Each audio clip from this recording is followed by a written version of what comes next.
नमस्कार, ABP news पर हाजिर हूं मैं रुमाना इसार खान। कौन बनेगा मुख्यमंत्री देख रहे हैं आप। राजस्थान का चुनाव, नाथद्वारा में प्रचार और इसी दौरान गृहमंत्री अमित शाह से एबीपी न्यूज ने की है एक्सक्लूसिव बातचीत। गृहमंत्री अमित शाह ने बातचीत में लाल डायरी का भी जिक्र किया है और साथ ही साथ राहुल गांधी के पनौती वाले बयान पर भी तीखी प्रतिक्रिया दी है। एबीपी न्यूज संवाददाता नीरज पांडे की अमित शाह से एक्सक्लूसिव बातचीत पहले आपको सुनवाते हैं। हमारे साथ बात करने के लिए गृहमंत्री अमित शाह जी जो लगातार राजस्थान में घूम रहे हैं। सर, कैसा माहौल देख रहे हैं? बहुत अच्छा माहौल है। प्रचंड बहुमत से यहाँ पर भारतीय जनता पार्टी की सरकार बनने जा रही है। लोग सर्वदूर नाराज है, चाहे किसान हो, महिलाएं हो, युवा हो, और अपीसमेंट की जो इंतहा करी है, सारी मर्यादाएं पार कर ली है इन्होंने। इससे भी लोगों में बहुत बड़ा गुस्सा है। लेकिन अशोक गहलोत जी कह रहे हैं कि लाल डायरी का जो विषय है वो गृहमंत्री अमित शाह द्वारा रचा गया है, गृह मंत्रालय में रचा गया है। देखिए, गृह मंत्रालय राजस्थान में उनके पास ही है, वो जांच करा लेते अब तक अगर ऐसा हुआ तो। और अगर उनका कहना है कि उनका मंत्री हमारे कहने पे चलता है, तो वैसे ही सरकार नहीं है इनकी। अगर ऐसी स्थिति आ गई है कि उनके मंत्री उन पर आरोप हमारे कहने से लगाएंगे, तो फिर सरकार का कोई मतलब नहीं, जनता भी जानती है। और सिर्फ लाल डायरी का सवाल नहीं है, हजारों करोड़ रुपए का भ्रष्टाचार हुआ है जो सार्वजनिक है।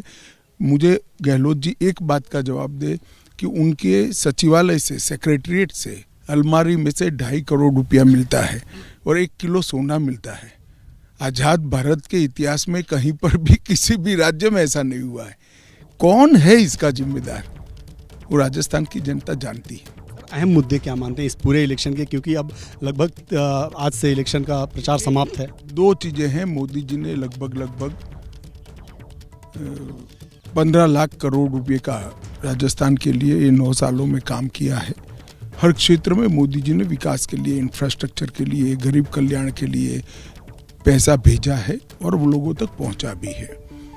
और उसके खिलाफ एक बात है कि सर्वदूर सभी लोग मानते हैं कि सरकार नाकारा है, निकम्मी है और विफल गई है। मैं देख रहा था सर, आपका रोड शो इतनी भीड़ था, लोगों में इतना उत्साह, कैसा रिस्पांस मिला? आपने तो पूरा राज्य घूमा है। वो तो नाथद्वारा है, यहाँ श्रीनाथ जी का दरबार है। लोग वैसे भी देश भर से आते हैं, मगर नाथद्वारा की सीट पर इस बार हम प्रचंड बहुमत से जीतने जा रहे हैं। सीपी जोशी को करारी हार मिलेगी, ये निश्चित। अंतिम सवाल एक छोटा सा, प्रधानमंत्री नरेंद्र मोदी जी पे पर्सनल एलिगेशन और पर्सनल अटैक लगातार हुए हैं इन मंचों से, क्या कहेंगे आप? देखिए, कोई नई बात नहीं है, कई बार प्रयास किया है, जितनी बार प्रयास किया है हार का मार्जिन उनका इतना बढ़ा है। मुझे भरोसा है कि जो एलिगेशन लगाए इसका राजस्थान की सरकार और बनाना कर राजस्थान की जनता जवाब देगी। धन्यवाद सर, हमसे बात करने के लिए। गृहमंत्री अमित शाह जी थे जो नाथद्वारा में अभी थोड़ी देर पहले ही आपने देखा रोड शो कर रहे थे। चुनाव प्रचार लगभग समाप्त होने को है, अंतिम चरण है, कुछ घंटों में चुनाव प्रचार खत्म हो जाएगा। एबीपी न्यूज़ से बात करते हुए उन्होंने बहुत से सवालों का जवाब दिया और उनका साफ कहना है कि राजस्थान की जनता अशोक गहलोत और कांग्रेस के सभी सवालों का जवाब 3 तारीख को दे देगी। कैमरामैन सुनील पांडे के साथ नीरज पांडे, एबीपी न्यूज़, नाथद्वारा। तो गृहमंत्री अमित शाह को आप सुन रहे थे। बीजेपी की जीत राजस्थान में, उसी को लेकर पूरी तरीके से वो आश्वस्त। कांग्रेस की तरफ से राजस्थान में चेहरा सिर्फ एक, अशोक गहलोत, जो हर तरफ नजर आ रहे हैं और अशोक गहलोत अपनी सरकार रिपीट होने का बड़ा दावा कर रहे हैं। अशोक गहलोत से खास बातचीत की है हमारे सहयोगी जैनेंद्र कुमार ने, सुनिए। राजस्थान चुनाव प्रचार आखिरकार खत्म हुआ। मुख्यमंत्री अशोक गहलोत मेरे साथ हैं, जिनको भरोसा है कि सरकार रिपीट होगी और जो सरकार बदलने का रिवाज रहा है वो इस बार बदलेगा। सीएम साहब कितने कॉन्फिडेंट हैं आप, और जो पूरा प्रचार अभियान चला उसको लेकर के किस तरीके की आपको संतुष्टि है, कि आप संतुष्ट हैं कि आपने बढ़िया कैंपेन किया और लोग भरोसा करेंगे जो आप दावा कर रहे हैं, जो आप वादा कर रहे हैं? देखिए, हमारे पास कहने को बहुत कुछ है और उनके पास कहने को कुछ नहीं है, इतना ही फर्क है। माहौल हमारे पक्ष में है, शानदार योजनाएं, शानदार गवर्नेंस, शानदार गारंटी हैं, शानदार कानून पास किए हम लोगों ने, जो कंट्री में कहीं नहीं है। तो आप सोच सकते हो कि माहौल स्वतः बन जाता है। इसलिए हमारी जो स्कीमें हैं उनको लोग लाइक कर रहे हैं। मुझे यकीन है कि इस बार सरकार रिपीट करेंगे। स्कीम आपकी ताकत है, चुनौती आपने कुछ महसूस की इस बार के प्रचार अभियान में? चुनौती कुछ नहीं है, भड़का रहे लोगों को बड़े बड़े नेता आकर के। इन वजह हमसे बहस करे, कामों के बारे में बैठ के हमारे काम है, हमारे कानून पास किए हम लोगों ने, उन्होंने गारंटी दी है, उसमें क्या कमी रही है, क्या खामी रही है, वो योजनाएं धरातल उतरी कि नहीं उतरी, इसकी बात तो करते नहीं हैं, कल लोगों को भड़का के वापस चले जाते हैं। प्रधानमंत्री ने यह भी कह दिया कि तकलीफ है कि सरकार गिरा नहीं क्यों पाए हम लोग, सरकार गिरा क्यों नहीं पाए। जैसे मध्य प्रदेश, महाराष्ट्र, कर्नाटक में गिराई, यहाँ हमने सरकार गिरने नहीं दी, उनको तकलीफ है, इसे बदला लेने के लिए यहाँ पे धावा बोल रखा है। प्रधानमंत्री ने यहाँ तक भविष्यवाणी कर दी। प्रधानमंत्री जनता जो इन्होंने षड्यंत्र किया सरकार गिराने का, राजस्थान में 40 दिन होटलों में रहना पड़ा हमें, उसका बदला लेने का वक्त सरकार जनता के सामने आया है, वो बदला लेगी। प्रधानमंत्री आखिर में प्रधानमंत्री ने जो कहा कि वो भविष्यवाणी करते हैं कि अब कभी गहलोत सरकार नहीं बनेगी राजस्थान में, आप क्या उन्हें जवाब देना चाहेंगे? प्रधानमंत्री आजकल भविष्य वक्ता बन गए हैं, वो खुद ही कहते मैं प्रधानमंत्री लाल किले से अगली बार आऊँगा, वो तो भविष्य वक्ता है, इस प्रकार बिहेव करें वो तो। इस बात पर आप उन्हें क्या जवाब देना चाहेंगे, ये जो राजस्थान को लेकर आपको लेकर भविष्यवाणी उन्होंने करने का दावा किया है? वो दावा कुछ भी करे, हमें उनसे क्या मतलब, हम तो अपनी बात करते हैं। तो जादूगर का जादू इस बार फिर चलेगा? जादूगर का जादू तो 50 साल तक चलता रहा है, 50 साल से जादू चल रहा है, 3 तारीख को देखिएगा क्या होता है। अमित शाह ने कहा सर गहलोत साहब, अमित शाह ने कहा कि जनता इस बार जादूगर बनेगी, आप क्या कहेंगे इसको? अमित शाह खुद ही बुखलाए हुए हैं यार, किसकी बात करें हम, सब बुखलाए हुए लोग बोल रहे हैं, उनकी भाषा सबकी बुखलाहट की है। सरकार गिरा नहीं पाया, अमित शाह जी उसमें हीरो थे, गिराने के षड्यंत्र में अमित शाह जी हीरो थे, वो जीरो हो गए, इसलिए वो ऐसी भाषा बोल रहे हैं। प्रचार आज खत्म हुआ, कितनी सीटें जीतने का भरोसा अशोक गहलोत जी को है? सर एक आखिरी जवाब सब लोग जानना चाहते हैं। मंडी में है ना सर, जरूर। तो अब देखना यही है कि गहलोत सरकार रिपीट या फिर मोदी का चेहरा होगा हिट। राजस्थान में चुनाव प्रचार अब से कुछ ही देर बाद खत्म होने वाला है और फिर वो तारीख 25 नवंबर की, जब दिन शनिवार होगा और 199 सीटों पर राजस्थान में वोट डाले जाएंगे। आखिरी दिन तक, मतलब आज, अब तक कैंपेन जमकर। आज के दिन खुद प्रधानमंत्री नरेंद्र मोदी और अमित शाह ने राजस्थान में रैलियां की हैं। कांग्रेस की तरफ से अशोक गहलोत मोर्चा संभाले हुए नजर आए। राजस्थान में पिछले 30 साल से हर चुनाव में सरकार बदलने का रिवाज है, यानी एक बार बीजेपी तो फिर एक बार कांग्रेस की सरकार बन जाती है। इसी रिवाज के सहारे बीजेपी अशोक गहलोत को सत्ता से बाहर करने में जी जान से जुटी हुई है। वहीं कांग्रेस का दावा है कि इस बार राजस्थान में रिवाज बदलेगा, गहलोत का राज कायम रहेगा। मुद्दों की बात करें तो इन चुनाव में बीजेपी की तरफ से लाल diary, paper leak, Kanhaiya Lal की हत्या, महिला सुरक्षा, गहलोत बनाम पायलट, ये वो तमाम मुद्दे हैं जिसके सहारे कांग्रेस पर बीजेपी निशाना साध रही है। वहीं कांग्रेस जातीय जनगणना, ओल्ड पेंशन स्कीम, ईडी की रेड, बीजेपी के सीएम फेस को लेकर सवाल, इन तमाम मुद्दों के सहारे बीजेपी पर पलटवार कर रही है। आखिरी दिन तो गहलोत ने जो राजस्थानी अस्मिता है उसका मुद्दा भी चुनाव मैदान में उठा दिया है। लेकिन अब असली सवाल ये कि किसके मुद्दों का जोर चला, किसके मुद्दे सिर्फ शोर बनकर रह गए। राजस्थान में किन मुद्दों पर जनता मतदान करेगी, आज एक्सपर्ट पैनल के जरिए राजस्थान के मूड की पड़ताल करेंगे। लेकिन पहले ये रिपोर्ट।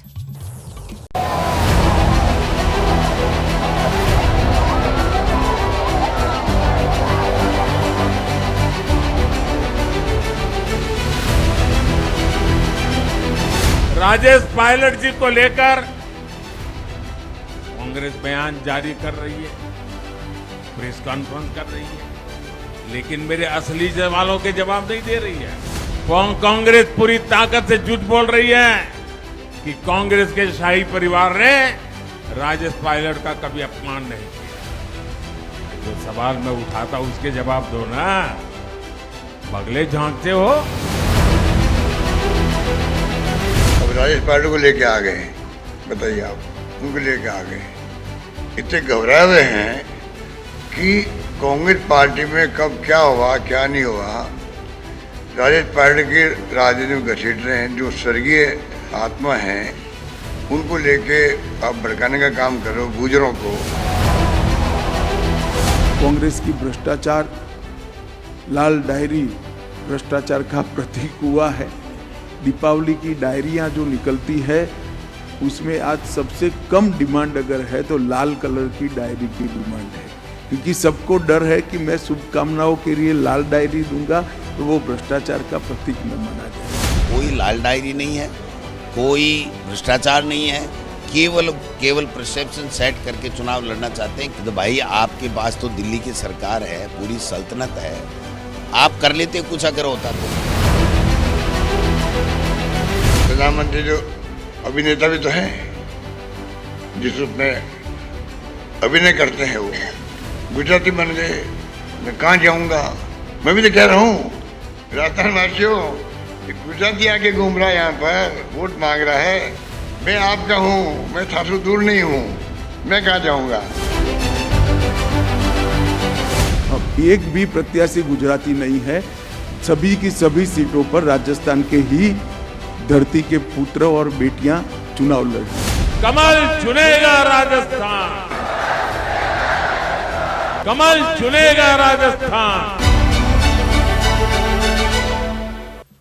मैं आपका परिचय करा देती हूँ। खास मेहमान इस वक्त हमारे साथ मौजूद हैं बीजेपी के प्रवक्ता अमित गोयल, सुरेंद्र राजपूत प्रवक्ता कांग्रेस पार्टी, और साथ ही वरिष्ठ पत्रकारों का पैनल हमारे साथ जुड़ रहा है। विजय त्रिवेदी जी स्टूडियो में मेरे साथ मौजूद हैं, रामकृपाल सिंह जी वरिष्ठ पत्रकार स्टूडियो में मेरे साथ मौजूद हैं, और हमारे साथ संजीव श्रीवास्तव जी वरिष्ठ पत्रकार, रशीद कदवई साहब वरिष्ठ पत्रकार जुड़ रहे हैं आज के शो में। मैं शुरुआत सुरेंद्र भाई आपसे करने वाली हूँ, और ये लाल डायरी का मुद्दा जिस तरीके से गरमा रहा है, नुकसान पहुंचाएगा कांग्रेस को? रुमाना जी नमस्कार।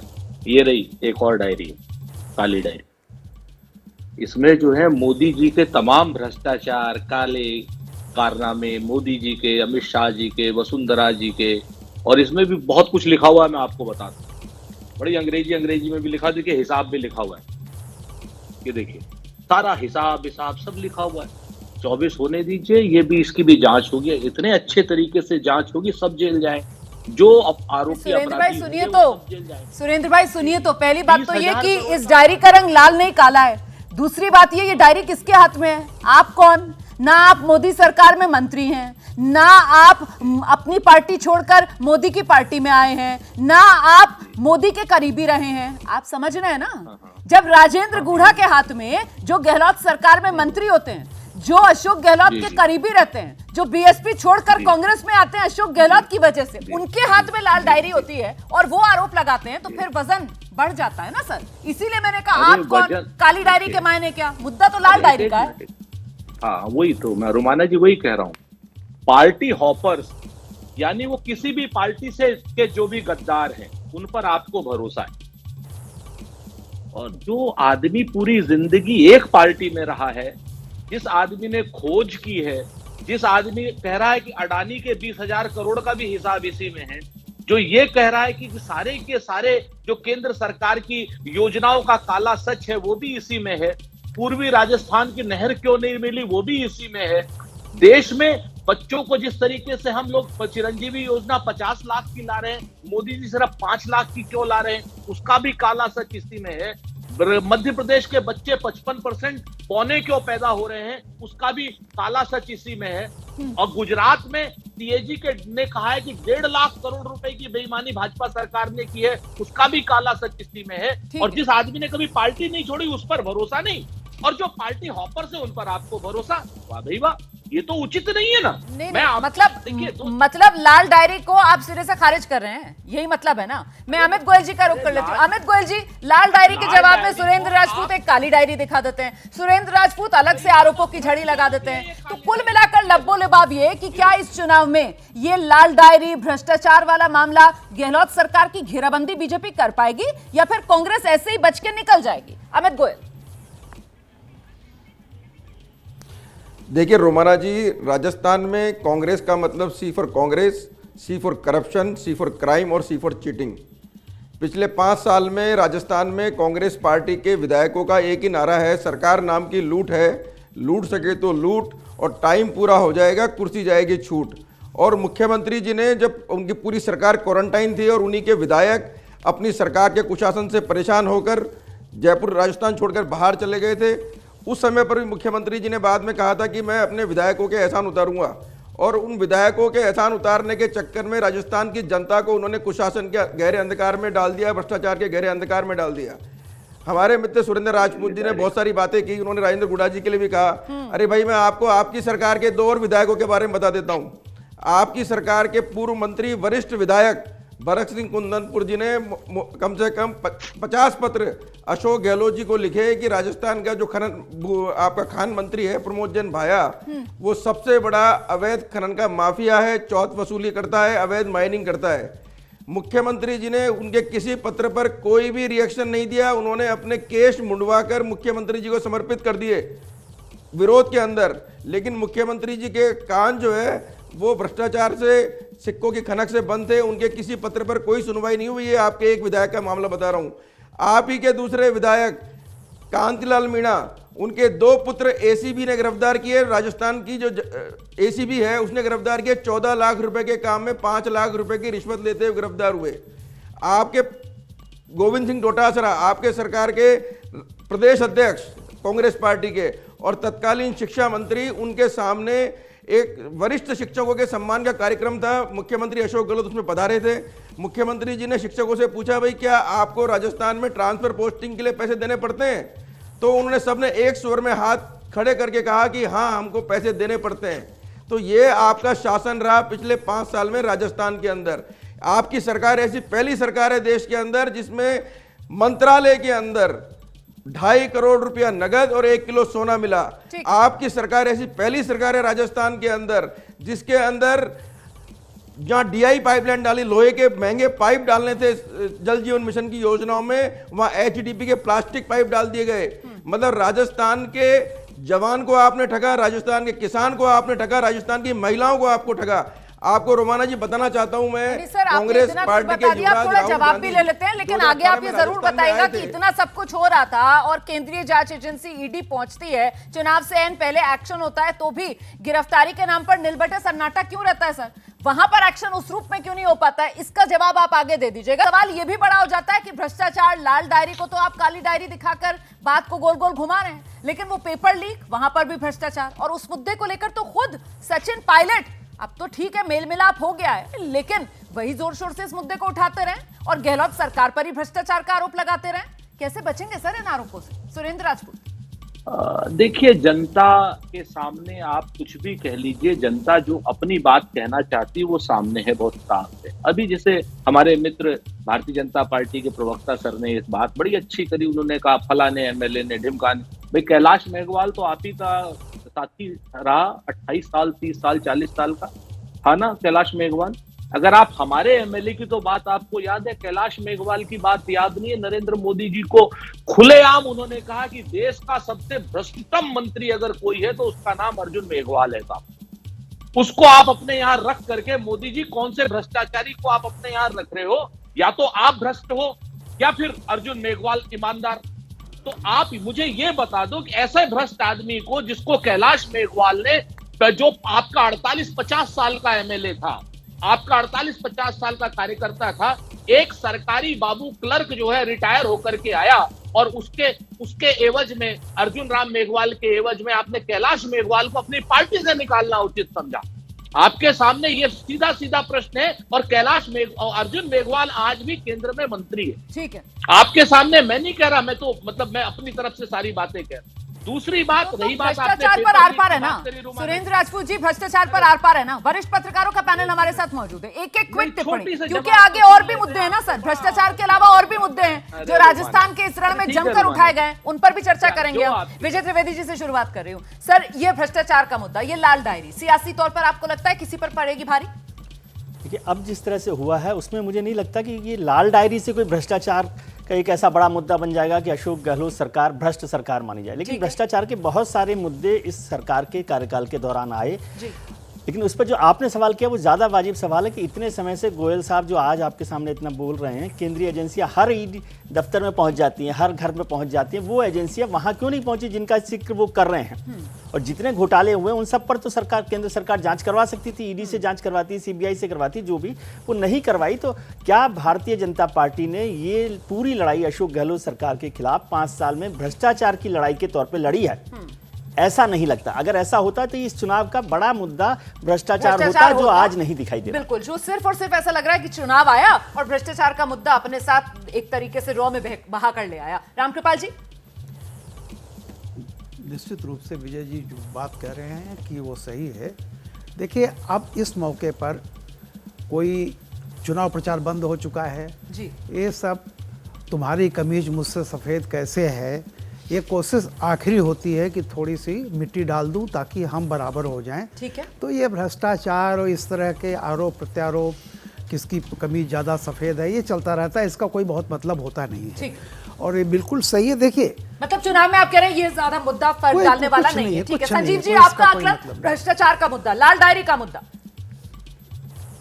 लाल डायरी एक मिथ्या है मेरे हिसाब से, क्योंकि राजेंद्र गुडा ने जिस तरह से लाल डायरी की बात निकाली, और अगर लाल डायरी में कुछ होता तो अब तक जांच हो गई होती, उसको लेके छापे पड़े होते, उसके बयान सिलेक्टिवली आ रहे हैं, किसी ने लाल डायरी देखी नहीं, किसी को मालूम नहीं है वो सच्ची है झूठी है। विजय भाई बिल्कुल सही बात कह रहे थे कि आपने आखिरी चंद सप्ताह में जो रेड मारी है ईडी ने राजस्थान में, चाहे वो अशोक गहलोत के बेटे को समन भेजा हो, चाहे गोविंद डोटासरा प्रदेश अध्यक्ष के घर, ऐसा नहीं है कि ये सब लोग कोई दूध के धुले और बिल्कुल पाक छवि के, लेकिन जो टाइमिंग है बिल्कुल चुनाव की घोषणा के बाद ये सब हो रहा है, उससे ये संदेह हुआ है कि ये देर से जगह, देर से भ्रष्टाचार को मुद्दा बनाने।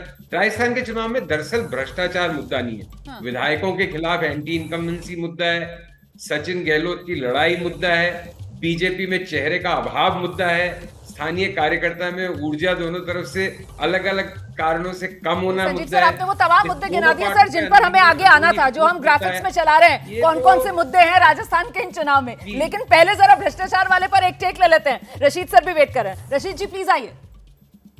जी देखिए, अनुमाना प्रथम दृष्टि में ये राजनीतिक रूप से चुनावी सनसनी फैलाने की बात है, क्योंकि डायरी आप जैसा जानती हैं, जैन हवाला केस में वो देश के प्रधानमंत्री और गृह मंत्री को मुझे पता है कि उनको बिल्कुल ये बात पता होगी, उसमें कोर्ट का कहना था कि जो डायरी किसी भी तरह की वो एक साक्ष्य के रूप में वो एडमिसिबल नहीं होती है इन कोर्ट ऑफ लॉ।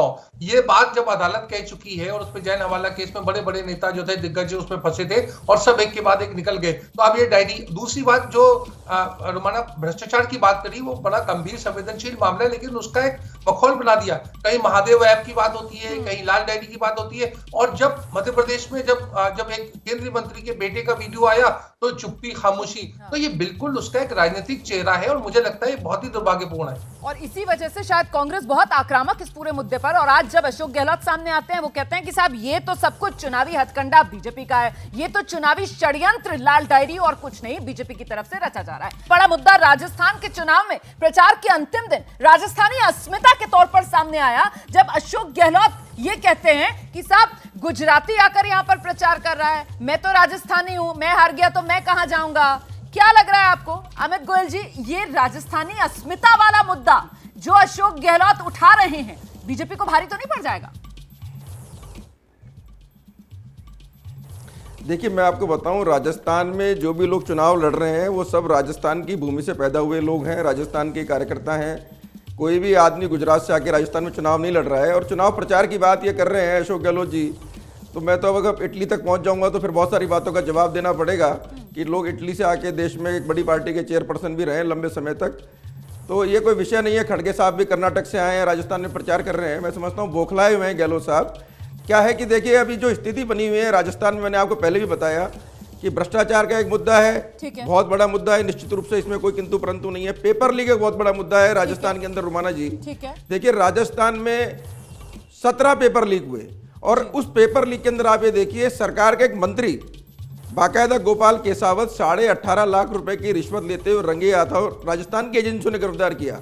और आप ये देखिए, उसमें जब बाद में भ्रष्टाचार की धारा निकाल दी गई, राजीव गांधी स्टडी सर्किल के लोगों के नाम उस पेपर लीक के अंदर आए। खुद सचिन पायलट ने अजमेर से लेकर जयपुर तक पदयात्रा निकाली। इसी वजह से पहले ही जिक्र किया था कि पेपर लीक वाले मुद्दे को लेकर खुद सचिन पायलट अशोक गहलोत को घेरते रहे, लेकिन अब आप जो जिस तरीके की घेराबंदी कांग्रेस की कर रहे हैं, सुरेंद्र राजपूत जी, दरअसल यही भ्रष्टाचार का मुद्दा, पेपर लीक वाला मुद्दा। मेरा सवाल आपसे यह है, क्या राजस्थान चुनाव कांग्रेस को लग रहा है मामला फंस गया, इसीलिए ये अस्मिता वाला दाव जो आज अशोक गहलोत लेकर आए कि कह रहे हैं, साहब मैं राजस्थानी हूं, मैं हार गया तो मैं कहां जाऊंगा, मुझे तो यहीं रहना है?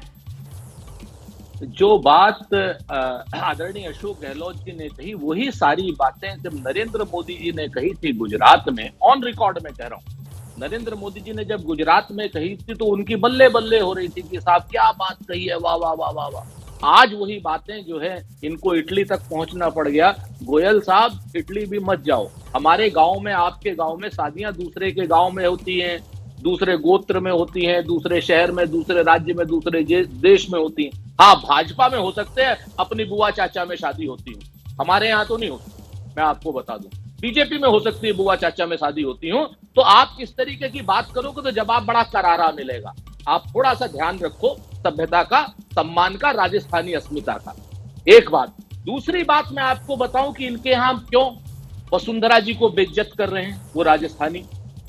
इसके अलावा बाकी सारे के सारे अपने राजेंद्र राठौर को बेइज्जत कर रहे हैं, देवी सिंह भाटी को बेइज्जत कर रहे हैं, कैलाश मेघवाल को बेइज्जत कर रहे हैं। ये लोग अपने राजस्थानियों को बेइज्जत करके दो गुजराती आकर के यहाँ पर पूरे राजस्थान में रण में मचा रहे हैं, तो निश्चित तौर पर जवाब मिलेगा, इनको करारा जवाब मिलेगा। रही बात भ्रष्टाचार की, तो ये भ्रष्टाचार पे हो गई बात सर। सर अस्मिता पर ही आ जाते हैं, अब आगे बढ़ते हैं सर, वरना गोल गोल घूमते रहेंगे, हम जलेबी बनानी पड़ जाएगी यहाँ पे। विजय जी जल्दी से आइए आप और मुझे बताइए, अस्मिता वाला मामला जो लेकर आए हैं, सोची समझी रणनीति है अशोक गहलोत की, क्योंकि बीजेपी की तरफ से कोई चेहरा सामने नहीं किया गया और अपना चेहरा राजस्थानी अस्मिता वो सामने कर रहे हैं, यहाँ पर भी अपना कद बढ़ाने की कोशिश। बिल्कुल, अस्मिता जो है बहुत महत्वपूर्ण मुद्दा होता है। जैसे सुरेंद्र जी ने भी जिक्र किया गुजरात का, गुजराती अस्मिता का हमेशा प्रधानमंत्री नरेंद्र मोदी बात करते रहे।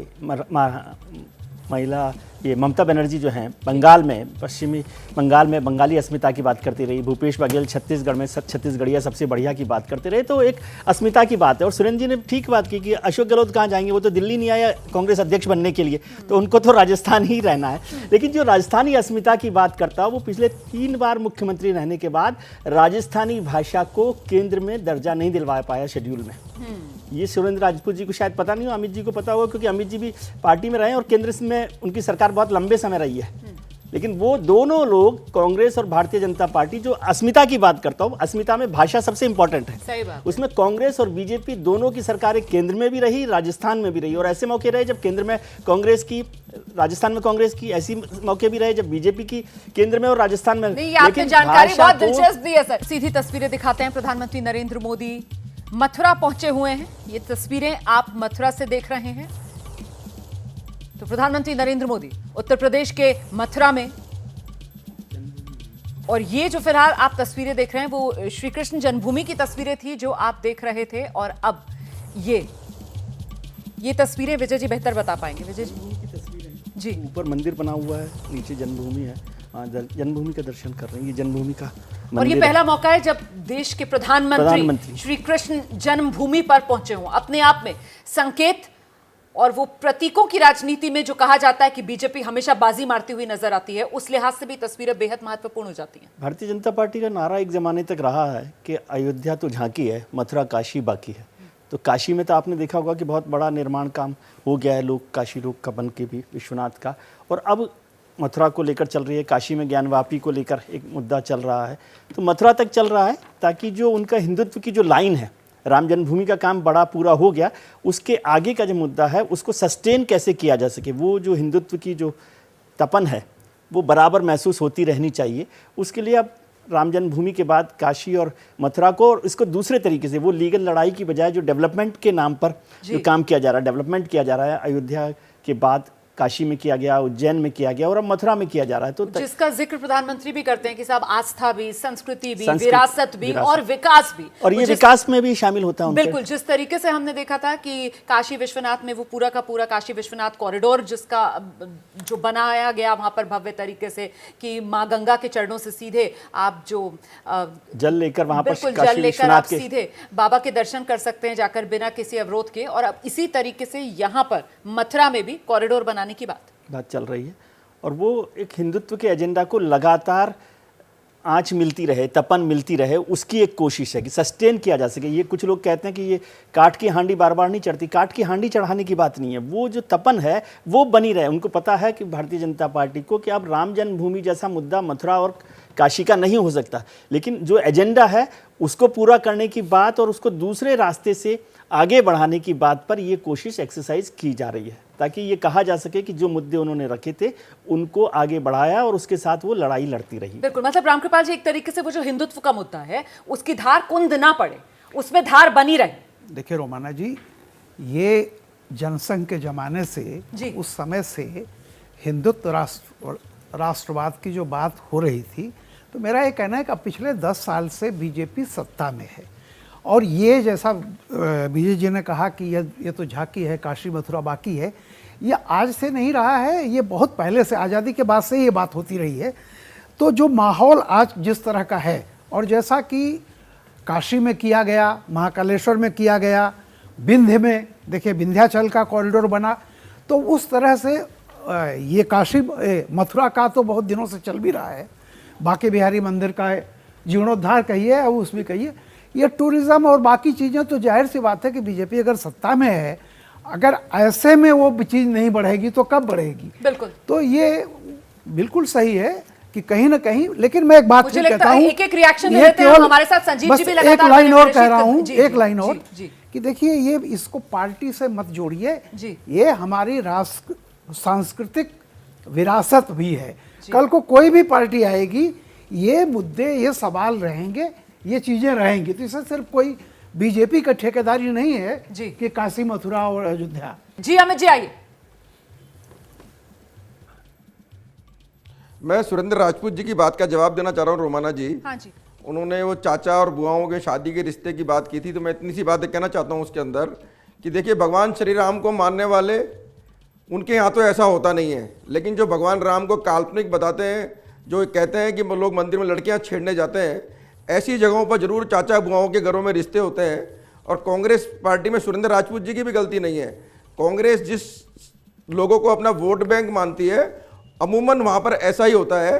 तो मैं ये जवाब उनको बताना चाह रहा हूँ कि अगर कुछ समझाना भी है उनको, तो अशोक गहलोत जी को ये बात समझानी चाहिए थी उनको कि प्रधानमंत्री अगर राजस्थान में आ रहे हैं तो आप अपनी राजस्थानी अस्मिता की बात करें, कोई समस्या नहीं है, लेकिन भारत के प्रधानमंत्री को आप ये कहें कि 2 गुजराती आके राजस्थान में ऐसा कर रहे हैं, ये उचित नहीं है। और ये सारी सीख उनको अशोक गहलोत जी को देनी चाहिए। मुझे लगता है अब स्कोर आप लोगों ने बराबर कर लिया है, एक मुद्दे पर दोनों की तरफ से बात हो गई है। अब आगे इसको प्लीज मत बढ़ाइएगा। सुरेंद्र राजपूत जी को मैं नहीं टोक पाई थी, मेरी गलती है, इसीलिए मैंने आपको भी बीच में नहीं टोका, लेकिन प्लीज अब आगे इस बात को स्ट्रेच मत कीजिएगा। पर सुरेंद्र राजपूत जी, मैं आपके पास आ रही हूँ और इस सवाल के साथ आ रही हूँ कि प्रधानमंत्री नरेंद्र मोदी की ये जो तस्वीरें मथुरा में जो नजर आ रही है, ये आजाद हिंदुस्तान में पहली बार ऐसा हो रहा है कि देश के प्रधानमंत्री मथुरा में श्री कृष्ण जन्मभूमि पर पहुंचे हों। आप इन तस्वीरों को देखकर क्या महसूस कर रहे हैं, आपसे जानना चाहती हूं। भाई प्रधानमंत्री जी आ रहे हैं, अच्छी बात है, इसमें कौन सी बहुत बड़ी बात है। नजीर अकबराबादी को अगर किसी ने सुना हो, जो ये बात करते हैं कि गोपाल बिहारी बनवारी मनमोहन कृष्ण कन्हैया की, इधर ध्यान धरो दंडौत करो जय बोलो कृष्ण कन्हैया की, ये मोदी जी ने नहीं पढ़ा, मोदी जी ने नहीं बोला, ये नजीर अकबराबादी ने बोला। हमारी सांस्कृतिक विरासतों का, धरोहरों का संरक्षण रक्षण करना अच्छी बात है। हाँ, उनके प्रतीकों के नाम पर राजनीति करना, राजनीतिक वोटे लेना, वोट सेकना या राजनीतिक रोटी सेकना, जो भी ये काम करेगा वो पाप का भागी होगा, श्राप का भागी होगा, नरक का भागी।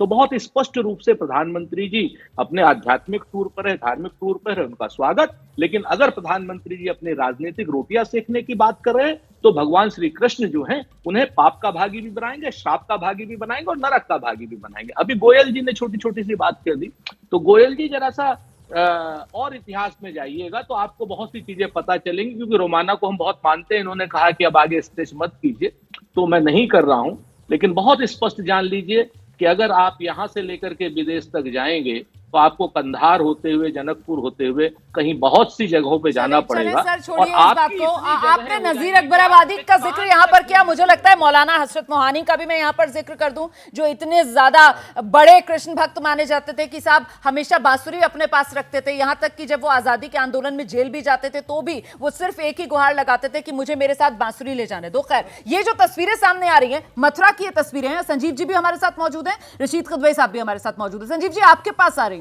ये मीराबाई, मथुरा, प्रधानमंत्री नरेंद्र मोदी, आपको लगता है कि इसका कोई राजस्थान कनेक्शन भी सियासी तौर पर बैठता है? संजीव जी, देखिए पूरे उत्तर भारत में इन चीजों का कनेक्शन है। मैं आज सवेरे तेलंगाना से लौटा हूं, 3 दिन वहां था। वहां इतना बड़ा मुद्दा नहीं है हिंदुत्व का या इन सब बातों का, लेकिन पूरी काउ बेल्ट में, हम यूपी, बिहार, मध्य प्रदेश, राजस्थान, हरियाणा, दिल्ली, इन सब इलाकों में ये मुद्दे हैं। तो अगर आज कैंपेन खत्म हुई है, समाप्त हुई है, और उसके बाद प्रधानमंत्री जी मथुरा में हैं और कृष्ण जी का अभिनंदन कर रहे हैं, वहां प्रार्थना कर रहे हैं, तो उसमें भी एक मैसेजिंग है। क्योंकि हमने जितने मुद्दे गिना रहे हैं उसमें एक मुद्दा कभी नहीं गिनाया जाता, वो हिंदुत्व का एक मुद्दा रहे। राजस्थान में भी है, एमपी में भी है, कहीं ना कहीं छत्तीसगढ़ में भी होगा। सो ये तो एक कांस्टेंट है बीजेपी की पॉलिटिक्स में, तो इससे कोई नहीं बचता। और अशोक गहलोत पे जैसे जैसे आज प्रचार समाप्त हुआ है, जैसे जैसे कैंपेन ने गर्मी पकड़ी है, ये चर्चा भी जोर पकड़ी है कि साहब ये तुष्टीकरण की राजनीति करते हैं। तो वो तो एक सटल पूरा मैसेजिंग हमेशा रहती है बीजेपी की। आप उससे एग्री करते हो, डिसएग्री करते हो, वो आपकी अलग सोच है। बट वो एक कांस्टेंट, वो तो पूरे आक्रामक अंदाज में तुष्टीकरण की राजनीति करने का आरोप कांग्रेस की सरकारों पर बीजेपी की तरफ से लगाया जाता है। और खासतौर से राजस्थान की अगर बात की जाए तो यहाँ पर वो उदयपुर कन्हैयालाल की जिस तरीके से गला रेत कर हत्या की गई, उसके जरिए भी सीधे कानून व्यवस्था और तुष्टीकरण की राजनीति को ही अशोक गहलोत सरकार की बीजेपी ने जिम्मेदार ठहराया है। ऋषि जी, ये जो तस्वीरें हैं, सियासी तौर पर इनका असर राजस्थान के चुनाव में आपको क्या लगता है, क्या पड़ेगा? रुमाना, मेरा थोड़ा सा मत भिन्न है। मुझे लगता है कि राजस्थान का चुनाव और बाकी राज्यों में भी स्थानीय मुद्दों पे चुनाव हो रहा है, ये सब चीजें, ये मतलब एक मीडिया ऑप्टिक्स है, परसेप्शन बैटल है, एक माहौल बनाने की कोशिश होती है।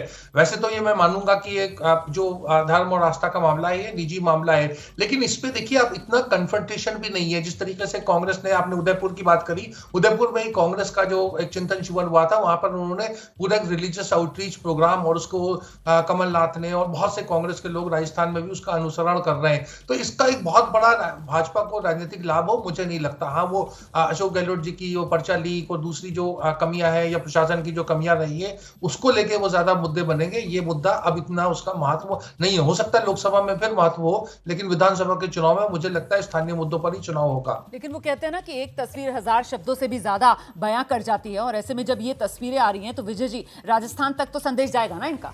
राजस्थान तो इससे जुड़ा हुआ है, मथुरा से पूरा पूर्वी राजस्थान जो है ना, भरतपुर, अलवर, दौसा, करौली, सवाई माधोपुर, ये पूरा का पूरा इलाका जो है और कृष्ण भक्तों का इलाका है जिससे जुड़ा हुआ है। और दूसरी तरफ मीरा का आज जिक्र आपने किया, मीरा जन्मोत्सव पर प्रधानमंत्री जी वहाँ गए हुए हैं। तो मीरा चित्तौड़गढ़ से हैं, उनका जन्म पाली में हुआ राजस्थान में, और वो मेड़ता में उनका मंदिर है चित्तौड़गढ़ में, ब्याह कर वो वहां गई चित्तौड़गढ़ में उन्होंने किया। तो वो पूरा का पूरा चित्तौड़गढ़ कनेक्शन भी है। मैं तो अमित गोयल साहब को याद कर रहा था कि वो अपने पार्टी के बड़े लीडर्स को याद दिलाते कि 1952 में पूरा मारवाड़, जिससे भारतीय जनता पार्टी रुकी हुई है, 1952 के इलेक्शन में हनुमंत सिंह होते थे जोधपुर के महाराजा, उन्होंने राम राज्य परिषद का साथ देकर कांग्रेस को रोक दिया था। 28 में से 24 सीटें राम राज्य परिषद ने 1952 में जीत ली थी। अच्छा। तो शायद अभी मारवाड़ को लेकर बहुत स्टडी अमित गोयल साहब की पार्टी ने नहीं किया, नहीं तो पूरा मारवाड़, जिससे भारतीय जनता पार्टी को कांग्रेस रोके रखती है, पिछले चुनाव में भी मारवाड़ की वजह से सरकार बनने से रुक गई है। तो उस पर भी थोड़ा सा ध्यान देते। मेवाड़, मथुरा की बजाय आज मेवाड़ में होते ना, चित्तौड़गढ़ में होते, मेड़ता में होते,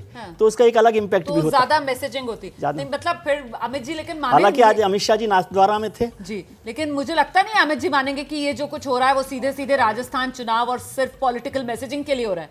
अमित जी, ऐसा हो रहा है क्या? देखिए रोमाना जी, मैं आपको बता दूं, हम कोई चुनावी हिंदू तो है नहीं। भारतीय जनता पार्टी के प्रधानमंत्री हों, हमारे राष्ट्रीय अंदर के अलग और नेता हों, या हम खुद हों, हम सब लोग वो लोग हैं जो हमारी गहरी आस्था है अपने धर्म के प्रति, हम उसका बहुत सम्मान करते हैं और हम दूसरे के धर्मों का भी सम्मान करते हैं, इसमें कोई इशू नहीं है। और मोदी जी के आने के बाद निश्चित रूप से पूरे देश में एक सांस्कृतिक राष्ट्रवाद की लहर है, इसे कोई इनकार नहीं कर सकता। हमारी युवा पीढ़ी भी आप देखिए, दोबारा लोगों ने चोटी रखना शुरू किया है। आप खूब लोग देखेंगे, बच्चे भी नए अब घर से निकलते हैं, टीका लगाकर निकलते हैं। और हमारी सरकार थी 2013 से 2018 की सरकार के समय पर, हमने देखिए जयपुर में एक बहुत प्रसिद्ध मंदिर है खोले का हनुमान जी, उसका बड़ा जीर्णोद्धार करवाया। हमारा त्रिपुरा सुंदरी का मंदिर है माता रानी का, उसका बहुत बड़ा जीर्णोद्धार हमारी सरकार के समय हुआ। सांवरिया सेठ बहुत बड़ा चित्तौड़ का मंदिर है, उसका जीर्णोद्धार हुआ। तो निश्चित रूप से देखिए, हम लोग, हमारी आस्था है, इसको चुनाव से नहीं जोड़ा जाए। राजपूत जी भी मौजूद है, आपने इतनी सब बातें गिना दी। सुरेंद्र राजपूत जी, गहलोत साहब ने भी कुछ करवाया या नहीं करवाया हिंदुत्व की सेवा के लिए? गहलोत साहब तो राजस्थान की सेवा के लिए पूर्वी राजस्थान नहर को बनवाना चाहते थे, इन लोगों ने कमबख्ती करके वो नहर को बनाने से बंद कर दिया। आपके सामने है। खुले आम मंच से प्रधानमंत्री जी राजस्थान के वासियों के साथ झूठ छल कपट प्रपंच करके गए थे। कहा था इन्होंने कि साहब केंद्र सरकार से हम लोग पैसा देंगे, ईस्ट राजस्थान नहर को हम बनाएंगे। तो मेरे ख्याल से अगर ईस्ट राजस्थान नहर बना देते तो भगवान का भी और जनता जनार्दन का भी, जो भगवान की सबसे बड़ी सेवक होती है और जिसका भगवान सेवक है, उसका भी अगर ये जीर्णोद्धार वो राजस्थान की नहर बन जाती तो बहुत ही अच्छा हो जाता। रही बात मंदिरों की या बाकी पूजा स्थलों की, तो एक नहीं 1000 हमारे पास वो है। इन लोगों ने तो गेट तक गिरवा दिया था एक मंदिर का पूरे वहां पर, और उसके बाद आरोप हमारे ऊपर लगाया। और जब ये आया कि नहीं ये तो सेंट्रल गवर्नमेंट का है कि भाई इन्होंने गिरवाया, उस दिन से सुई पटक सन्नाटा इनके यहाँ। ये लोग चुनाव में मेरे पास इतना ही है। बहुत बहुत धन्यवाद आप सभी का आज के शो में हमारे साथ जुड़ने के लिए। कुल मिलाकर देखना दिलचस्प होगा किन मुद्दों पर होगा मतदान, और 3 दिसंबर जब नतीजे आएंगे तो किसका होगा राजस्थान। प्रधानमंत्री नरेंद्र मोदी इस वक्त उत्तर प्रदेश के मथुरा में हैं। श्री कृष्ण जन्मभूमि पहुंचकर प्रधानमंत्री नरेंद्र मोदी ने पूजा अर्चना की है, उसी की ये तस्वीरें आपके सामने। तो सियासी अखाड़े में प्रतीकों के सहारे बीजेपी किस रूप में नजर आ रही है, उसकी कुछ जानकारियां आपके साथ साझा कर रहे हैं कि 17 नवंबर वो तारीख जब मध्य प्रदेश में वोटिंग होनी थी और उस दिन झारखंड के दौरे पर प्रधानमंत्री थे। खूंटी के उलिहाती गांव पहुंचे थे, जहां पर भगवान बिरसा मुंडा के गांव में जाकर उनको नमन प्रधानमंत्री नरेंद्र मोदी ने किया था। और अब राजस्थान चुनाव से पहले मीराबाई के जन्मोत्सव में शिरकत करने के लिए प्रधानमंत्री नरेंद्र मोदी मथुरा पहुंचे हुए